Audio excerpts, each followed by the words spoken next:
इधर से बांध कर कश्तियों को छोड़ दिया गया। चूंकि इधर वाली पहली कश्ती किनारे के साथ बंधी हुई थी, इसलिए दूसरी कश्तियां दरिया में बहने लगीं। ये घड़ी की सुई की तरह दरिया में इस तरह गईं कि आखिरी कश्ती सामने वाले किनारे के साथ जा लगी। वहां मलाह मौजूद थे। उन्होंने इधर वाले रस्से पकड़ लिए और इनके इधर गड़े हुए कीलों के साथ बांध दिए। पुल तैयार हो गया। कश्तियों पर तख्ती डाली जाए तो ये पक्का और मजबूत पुल बन जाता, लेकिन तख्तों को कश्तियों पर लोहे के कीलों से पक्का ठोकना था। तख्तियों के हुसूल और उन्हें कश्तियों पर लगाने के लिए बहुत वक्त दरकार था। इसके अलावा पुल आरजी बनाना था। इससे गुजरकर कश्तियां खोल देनी थी। इससे गुजरने के लिए एक कश्ती से दूसरी कश्ती में जाना था।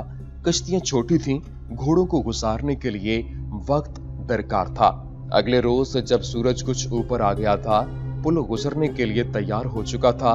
मोहम्मद बिन कासिम घोड़े पर सवार हुआ और बुलंद आवाज से बिस्मिल्लाहिर्रहमानिर्रहीम पढ़कर पुल अबूर करने लगा। घोड़ा एक से दूसरी कश्ती में संभल संभल कर कदम रखता गया। दरमियान में लहरें उठ रही थीं, इसलिए कश्तियां ऊपर नीचे होती और डोलती थीं। इससे घोड़ा डरता और बुदकता था। मोहम्मद बिन कासिम ने पीछे देखा, सालारों के घोड़े आ रहे थे। मोहम्मद बिन कासिम को इत्मीनान हो गया कि उसके घोड़े को देखकर दूसरे घोड़े बुत के बगैर चले आ रहे हैं। इन घोड़ों ने दरिया पार कर लिया। मोहम्मद बिन कासिम ने घोड़े को मोड़ा और कश्तियों से गुजरने लगा। अब घोड़े का डर दूर हो चुका था। आप देख रहे हैं डेली जमील सीरीज फातेह सिंध मोहम्मद बिन कासिम सीरीज की ये 38वीं एपिसोड है।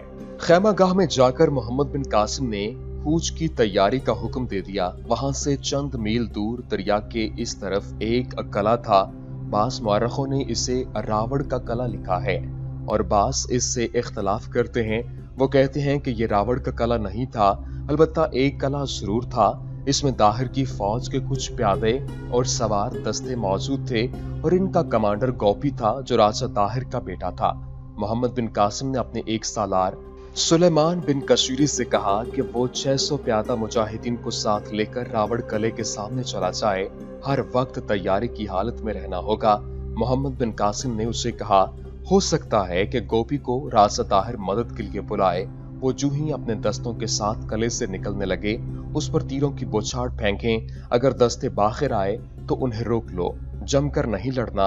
आगे बढ़ो, कुछ लड़ो, पीछे हटो, फिर हमला करो और दाएं बाएं हो जाओ।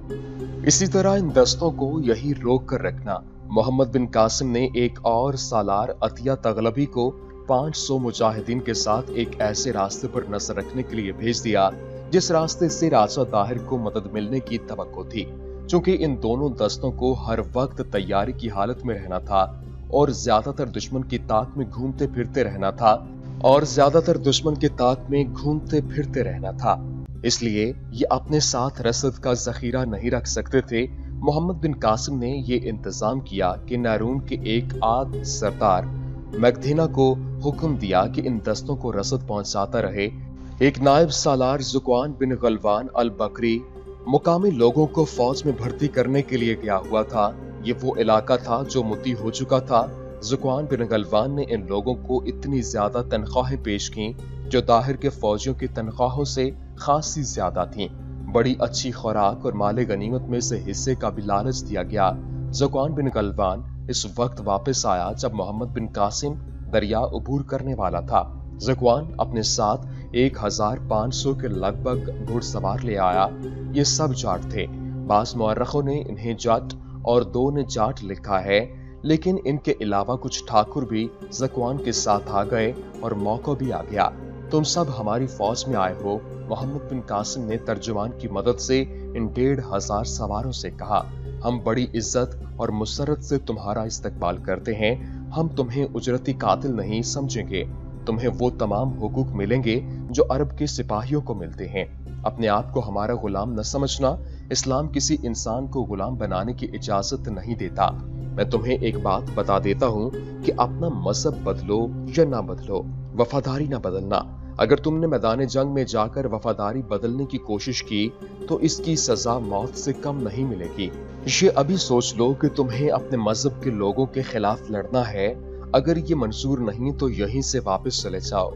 हमारे साथ रहोगे तो माला माल हो जाओगे। सब ने बुलंद आवाज से अहद किया कि वो इस्लामी फौज के वफादार रहेंगे। मोहम्मद बिन कासिम ने मोहम्मद बिन मुसब को बुलाया और उससे कहा कि वो हरावल दस्तों की कमान ले ले और कश्तियों के पुल से पार चला जाए और बहुत आगे निकल जाए। इब्न मुसब मोहम्मद बिन कासिम ने कहा, तुम जानते हो हरावल का काम क्या होता है। अगर दुश्मन तुम पर हमला कर दे तो तुम्हारा कासिद वहां से निकलने की कोशिश करे और पीछे आकर इत्तला दे। ये एहतियात करना कि कासिद कोई मकामी आदमी ना हो, अरबी हो। मोहम्मद बिन मुसब अपने साथ कुछ दस्ते लेकर रवाना हो गया और पुल से गुजर गया। इसके बाद मोहम्मद बिन कासिम ने हुक्म दिया कि बाकी लश्कर कश्तियों के पुल तक चला जाए। मोहम्मद बिन कासिम कूच का हुक्म देकर खुद कश्तियों के पुल के करीब जा खड़ा हुआ। फिर लश्कर पहुंच गया और कश्तियों के पुल से दरिया उबूर करने लगा। मोहम्मद बिन कासिम खड़ा देखता रहा। घोड़े कश्तियों में कदम रखते आगे बढ़ते गए। प्यादे भी जा रहे थे। इतने ज्यादा घोड़ों और प्यादों के हुजूम के नीचे कश्तियां जोर जोर से हिलने लगीं। सवार अपने घोड़ों की बागें पकड़े पैदल इनके साथ जा रहे थे। मोहम्मद बिन कासिम खड़ा देख रहा था। एक ही बार कश्तियों पर ज्यादा हुजूम हो गया। घोड़ों के साथ ऊंट भी बेशुमार थे। इन पर रसद लदी हुई थी। बैलगाड़ियां और घोड़ा गाड़ियां कश्तियों से नहीं गुजारी जा सकती थीं, इसलिए ऊंटों का इंतजाम कर लिया गया था। घोड़े, ऊंट और इंसान इतने ज्यादा हो गए, कश्तियां बहुत ज्यादा डोलने और ऊपर नीचे होने लगीं। दरिया ने एक जान की कुर्बानी ले ली। उस शहीद का नाम सिर्फ तौरात लिखा गया है। वो बनी हुनसला में से था। वो पुल के वस्त तक पहुंच चुका था। शायद घोड़ों से बचने के लिए वो किसी कश्ती पर इतना ज्यादा दाएं बाएं हो गया कि हलती हुई कश्ती पर अपना वजन कायम न रख सका और दरिया में जा पड़ा। वहां दरिया बहुत ज्यादा तेज और बहुत गहरा था। दरिया उसे अपने साथ ही ले गया। कोई इसकी मदद को ना पहुंच सका। वो डूबकर शहीद हो गया। दरियाए सिंध ने मुसलमानों से पहली कुर्बानी ले ली। मोहम्मद बिन कासिम ने हुज्जाज बिन यूसुफ के कासिद को रोक कर रखा था, क्योंकि वो दरिया उबूर करके उसी कासिद के साथ हुज्जाज को पैगाम भेजना चाहता था कि उसने दरिया उबूर कर लिया है। उसने कासिद को इस वक्त भी अपने साथ रखा जब कश्तियों का पुल बन रहा था। जब फौज इस पुल से गुजर रही थी तो ये मंजर भी कासिद को दिखाया गया। तैयार नाम का जो आदमी घोड़ों की बीमारी देखने आया और सिरका लाया था, उसे भी मोहम्मद बिन कासिम ने अपने साथ रखा। तैयार को मोहम्मद बिन कासिम ने फौज की तकसीम भी दिखाई और अपनी फौज में उसने मकामी आदमियों के जो सवार और प्यादा दस्ते शामिल किए थे वो भी दिखाए। तुम दोनों मेरी तमाम कार्रवाइयां और कारगुजारी देख ली है। मोहम्मद बिन कासिम ने दोनों को अपने साथ दरिया के पार ले जाकर कहा, क्या तुम देख नहीं रहे कि मैं इतना लंबा खत नहीं लिखवा सकता कि ये तमाम कार्रवाइयां इसमें शामिल करो। अमीर बसरा हुज्जाज बिन यूसुफ को ये सब जुबानी सुना देना जो तुमने देखा है, और ये भी कहना कि मुझे सिंध का अमीर न बनाया जाता तो भी मैंने अपना फर्ज अदा करना है जिसके लिए मैं यहाँ आया हूँ, और मैं यहाँ वापस जाने के लिए नहीं आया। जब तक जिंदा हूँ बुत परस्तों के इस मुल्क में दूर दूर तक इस्लाम का नूर पहुंचाऊंगा। अल्लाह वादहु ला शरीक है और वही इबादत के लायक है, और मोहम्मद सल्लल्लाहु अलैहि वसल्लम अल्लाह के रसूल हैं। मैं ये पैगाम लेकर इस मुल्क में दाखिल हुआ हूँ। फिर उसने हुज्जाज के नाम पैगाम लिखवाया जो कासिद को देकर अपने वापस जाने के लिए कहा, और तैयार भी कासिद के साथ चला गया। दरिया के पार जाकर मोहम्मद बिन कासिम अपने घोड़े को बुलंद जगह पर ले गया। उसका लश्कर उसके सामने खड़ा था। मुजाहिदीन वो बड़ी बुलंद आवाज से लश्कर से मुखातिब हुआ, दरिया की उस तरफ मामला कुछ और था, इस तरफ कुछ और है। अब तुम इस ताकतवर दुश्मन के बिलमुकाबिल आ गए हो जिसके आधे इलाके पर तुम काबिज हो चुके हो। ये राजा ताहिर है जो इस्लाम का दुश्मन है। इसने 500 अरबी मुसलमानों को यहाँ पनाह देकर उन्हें अरबों के खिलाफ इस्तेमाल करने की कोशिश कई बार की है। उसने हमें हमेशा के लिए खत्म करने के लिए बेअंदाज जंगी ताकत इकट्ठी कर रखी है। उसने कहा था कि हम जब यहाँ तक पहुंचेंगे तो हम थके हुए होंगे, इसलिए ये हमें आसानी से शिकस्त दे सकेगा। क्या तुम ये साबित करोगे कि उसने जो सोचा था वो ठीक था? नहीं नहीं। लश्कर से जोरदार आवाज उठी, हम थके हुए नहीं हैं। आफरीन, मोहम्मद बिन कासिम ने कहा, तुम्हारे जिस्म थक सकते हैं, रूहें ईमान और जज्बे से तरोताजा हैं, लेकिन तुम्हें मालूम होना चाहिए कि तुम्हारे सामने क्या आने वाला है। इस्लाम का ये दुश्मन जंगी हाथी भी साथ ला रहा है। सुना है कि इसने हाथियों को किसी तरीके से बदमस्त कर रखा है। उसका ख्याल है कि ये इस्लाम की पेशकदमी को हाथियों से रोक लेगा। नहीं रोक सकेगा। कादसिया की जंग याद करो, आतिश परस्त भी हाथी साथ लाए थे। तुम्हारे बाप दादा ने उन हाथियों की सूंडें काट डाली थीं। वो हाथी भी इसी मुल्क के थे और वो इसी राजा दाहिर के बाप दादा ने भेजे थे। हाथी लगते खौफनाक हैं, लेकिन तुम्हारे जज्बे, तुम्हारी तलवारें और तुम्हारी बर्छियों के आगे ये रेत के टीले साबित होंगे। अगर तलवार इस्तेमाल करनी हो तो हाथी की सूंड काटने की कोशिश करो। अगर बर्छी मारनी है तो हाथी की आंख में बर्छी मारो। अगर तीर चलाना है तो जरा दूर से फेलबान पर तीर चलाओ। जो हाथी के सर पर बैठा होगा उसके हाथी के होदे में जो आदमी होंगे उन पर तीर चलाओ। अब ये सोच लो कि तुम इस तरह लड़ोगे कि तुम्हारे सामने बहुत बड़ी जंगी ताकत होगी और तुम्हारे पीछे दरिया होगा। तुम्हारा दुश्मन कहता है कि आगे आओगे तो तुम्हें उसके हाथी कुचल डालेंगे और पीछे हटोगे तो दरिया में डूब जाओगे। उनका कहना गलत नहीं, लेकिन तुमने अल्लाह का नाम लेकर इसे गलत साबित करना है। तुम्हारी जुबान पर जिक्र इलाही होना चाहिए और दिल को यकीन दिलाते रहो कि खुदाए अज़्ज़ा वजल तुम्हारे साथ है। ऐसा करके दिखाओ कि दुश्मन के हाथी दुश्मन की फौज को ही कुचल डालें, अपनी फौज को रोंदते हुए भाग जाएं। ऐसा ही होगा इंशाअल्लाह। इंशाअल्लाह। लश्कर से कई आवाजें उठी और मैं तुम्हें इजाजत देता हूँ कि सोच लो। मोहम्मद बिन कासिम कह रहा था, अगर मैदान जंग से भागना है तो यहीं से वापस चले जाओ। अगर मैदान जंग से एक आदमी भी भागा, उसके साथ 2-3 आदमी और भाग उठेंगे, फिर देखा देखी कुछ और आदमी जंग से निकल जाएंगे। क्या ये अच्छा नहीं कि यहीं से आगे न जाओ? मैं तुम्हें इजाजत देता हूँ कि जो आदमी किसी भी वजह से आगे नहीं जाना चाहता वो बाहर आ जाए और वापस चला जाए। सिर्फ 3 आदमी लश्कर से बाहर आए और मोहम्मद बिन कासिम के सामने जाकर खड़े हो गए। किसी भी मौर्रख ने इन तीनों के नाम नहीं लिखे, सिर्फ ये वाकया लिखा है और ये भी लिखा है कि 3 आदमी सामने आए और मोहम्मद बिन कासिम ने कदरे बरहम होकर उनके साथ बात की। क्या तुम बुज़दिल हो गए हो? मोहम्मद बिन कासिम ने एक से पूछा। नहीं सालारे आला। उसने कहा, बुज़दिल होता तो घर से ही ना आता, आया तो कहीं कभी बुज़दिली नहीं दिखाई। मेरी एक ही बेटी है, उसकी माँ मर चुकी है, उसमें एक दोस्त के घर में छोड़ के आया हूँ। अब वो जवान हो गई है, क्या ये मेरा फर्ज नहीं कि मैं उसकी परवरिश और निगहदाश्त खुद करूं? हाँ, मोहम्मद बिन कासिम ने कहा, पहली जिम्मेदारी जवान और बेआसरा बेटी की है। जाओ पहले बेटी का फर्ज अदा करो। और तुम? मोहम्मद बिन कासिम ने दूसरे से पूछा। मेरी माँ बहुत बूढ़ी है। दूसरे ने कहा, कोई ऐसा रिश्तेदार और दोस्त नहीं जो उसकी देखभाल कर सके। मुझे हर वक्त उसका ख्याल आता है। मैं डरता हूँ कि अगली लड़ाई में माँ की याद मुझे गुमराह न कर दे। माँ की खिदमत पहला फर्ज है। मोहम्मद बिन कासिम ने कहा, आज ही वापस चले जाओ और मैं मकरूज हूँ सालारे अरब। तीसरे ने कहा, डरता हूँ कि मारा गया तो कर्ज कौन अदा करेगा? मेरा कोई रिश्तेदार नहीं। क्या तुम कर्ज अदा करने के काबिल हो गए हो? हाँ सालारे आला। इस मुजाहिद ने जवाब दिया, इतनी रकम इकट्ठी हो गई है। जाओ। मोहम्मद बिन कासिम ने कहा, पहले कर्ज अदा करो। कर्ज देने वाले ने तुम पर एतबार किया है। उन तीनों को वहीं से वापस भेज दिया गया। मोहम्मद बिन कासिम अपने फौज को मुनज़्ज़म कर रहा था। वो बहुत ही मोहतात होकर आगे बढ़ना चाहता था, क्योंकि ये मैदान की पहली जंग थी और दुश्मन बहुत ताकतवर था। राजा दाहिर ने उसी जंग के लिए अपनी ताकत महफूज रखी थी और उसने हर तरफ ये हुक्म भेजा था कि कला बंद होकर मुसलमानों का मुकाबला करो। ये शिकस्त पर शिकस्त बर्दाश्त करता रहा, लेकिन किसी को कमक नहीं दी थी। जासूस जो पहले ही आगे चले गए थे वो आकर आगे की इत्तलाएं देने लगे थे।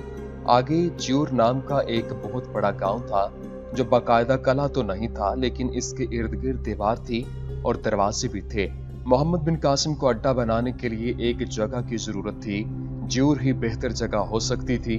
वहां दाहिर की फौज की कितनी नफरी है और गांव कैसा है। मोहम्मद बिन कासिम ने पेशकदमी का हुक्म दिया। इसके मुकामी जासूस पहले ही आगे चले गए और वहां जो मुकामी फौज थी उन्हें बताया कि मुसलमानों की फौज तूफान की तरह आ रही है, यहाँ से भागो वरना मारे जाओगे। इसका खातिर खा असर हुआ। दाहिर के फौजी भाग गए और गांव में भी भगदड़ मच गई।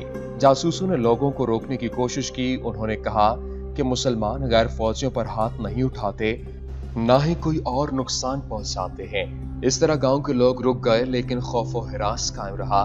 महाराज की जय हो। राजा दाहिर को एक आदमी ने उखड़ी हुई और कदरे घबराई हुई आवाज में कहा, अरब का लश्कर आ गया है, दरिया के इस तरफ आ गया है और अब ज्यूर में है। हमारी फौज के आदमी वहां से भाग आए हैं। ज्यूर पर अरबों का कब्जा हो गया है। हमारे आदमी ने अच्छा किया है कि वहां से भाग आए हैं। राजा दाहिर ने कहा, ये थोड़े से सिपाही इतने बड़े लश्कर का मुकाबला नहीं कर सकते थे। अब भागने की बारी मुसलमानों की है। इनमें कोई बहुत ही खुशकिस्मत होगा जो अरब तक जिंदा पहुंचेगा।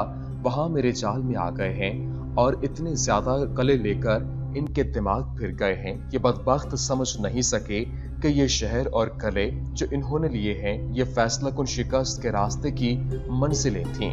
मौरख लिखते हैं कि राजा ताहिर के चेहरे पर बशाशत थी, इत्मीनान था और वो किसी से मशवरे भी नहीं लेता था। उसके जिस्म में इतनी उम्र के बावजूद अजीब तरह की फुर्ती और दिमाग में मुस्तैदी आ गई थी। उसने ये खबर सुनकर कि अरब फौज ज्यूर पर काबिज हो गए हैं, अपने एक फौजी कमांडर राजकेश को बुलाया। राजकेश को बुरी इत्तला मिल चुकी थी कि मुसलमान दरिया पार करके आए हैं। वो शायद घबराया हुआ था। राजा दाहिर ने उसकी ठोड़ी के नीचे हाथ रखकर कहा, तुम ये नहीं कह सकते कि तुम्हारा रंग उड़ा हुआ नहीं। क्या तुमने भी अपने ऊपर अरबों का खौफ तारी कर रखा है? नहीं महाराज, राजकेश ने कहा। खौफ कैसा? लड़ाई से पहले चेहरों के रंग कुछ देर के लिए तो उड़ ही जाते हैं। मेरे लिए क्या हुक्म है? शिकार जाल में आ गया है, राजा ताहिर ने कहा, लेकिन मैं उसे ये एहसास नहीं दूंगा कि खुद अपनी फौज लेकर उसके सामने चला जाऊं। वो मुझे मैदान जंग में ढूंढेगा, मैं उसे नहीं मिलूंगा। उसके साथ खेलूंगा, उसे घुमाऊं फिराऊंगा। ज्यूर से इस तरफ जो झील है वो तुमने सैकड़ों बार देखी है। 1000 सवार और 1000 अपने साथ ले लो और इस झील के उस तरफ जाकर डेरा डाल दो। दुश्मन पर नजर रखो, मैं तुम्हारे पीछे रहूंगा। राजकेश 1000 सवार और 1000 प्यादे लेकर झील के किनारे खैमासन हुआ। मोहम्मद बिन कासिम को इत्तला मिली तो उसने अपने एक कमांडर सहर्स बिन साबित कैसी को 2000 सवार और प्यादे देकर झील पर भेज दिया। 2 मौरखों ने कैसी को अल दमिश्की लिखा है और एक और कमांडर मोहम्मद ज़ियाद अल मुअब्बदी को 1000 सवार देकर उसी झील के एक और किनारे भेज दिया। इब्ने साबित मोहम्मद बिन कासिम ने, दुश्मन अपनी तरफ वाले किनारे पर खैमासन है, तुम उसके साथ वाले किनारे पर खैमा गाड़ दो और हर वक्त चौकस रहो। तुम्हारा अंदाज ऐसा होना चाहिए कि यहाँ पर जो दुश्मन है उसके सर पर सवार हो और तुम मोहम्मद ज़ियाद सहर्स के बिलमुकाबिल किनारे पर डेरे जमा लो और तुम भी दुश्मन को ये तासिर दो कि उनके सर पर सवार हो। इस तरह इस दौरान मोहम्मद बिन कासिम को हुजाज बिन यूसुफ का तहरीरी पैगाम मिला जिसमें उसने इबादत, दुआ और रातों को जिक्र इलाही पर ज्यादा जोर दिया था। उसने ये भी लिखा था कि तुम्हें जंग का असल तजुर्बा अब होगा। इसके साथ ही हुजाज ने बहुत सी अमली हिदायत लिखी थी। आखिर में उसने लिखा था कि तुमने खुदावंद ताला पर भरोसा रखा और अपने ईमान और जज्बे को अल्लाह की खुशनुदी के लिए कायम रखा तो फतह हर हाल में तुम्हारी होगी। जबकि इसके साथ साथ अब दोनों तरफ के लश्कर फैसला कुन जंग के लिए तैयार थे। राजा दाहिर भी मैदान में आ गया था। उसने अपने बेटे जयसेना को अपने पास बुला लिया। उस वक्त जयसेना कुछ दस्ते अपने साथ लेकर ऐसे मकाम पर खैमासन था जहां से वो दसायों का रास्ता रोक सकता था कि दसायों मोहम्मद बिन कासिम की मदद को न पहुंच सके। राजा दाहिर ने उसे इसके दस्तों के साथ अपने पास बुला लिया। मेरे बहादुर बेटे, दाहिर ने उसे कहा, अब हमें बिखर कर नहीं रहना चाहिए। दुश्मन इस मैदान में आ गया है जहां मैं उसे लाना चाहता था। तुम सबको कुछ समझते हो, कुछ कहने की जरूरत नहीं है। ये जमीन, ये देश तुम्हारा है। मैं इस दुश्मन को इस काबिल नहीं समझता कि एक ही बार सारा लश्कर इसके सामने ले जाओ और इसे ललकारो। मैं अरब की उस नौजवान सालार को पैगाम भेज कर कह चुका हूँ कि तुम औछे सालार हो। मैं इसे आहिस्ता आहिस्ता कमजोर करके मारना चाहता हूँ। फातेह सिंध मोहम्मद बिन कासिम सीरीज का सिलसिला जारी है। इससे आगे क्या हुआ वो आपको अगली एपिसोड में बताएंगे। उम्मीद करते हैं कि आपको हमारी ये वीडियो पसंद आई होगी।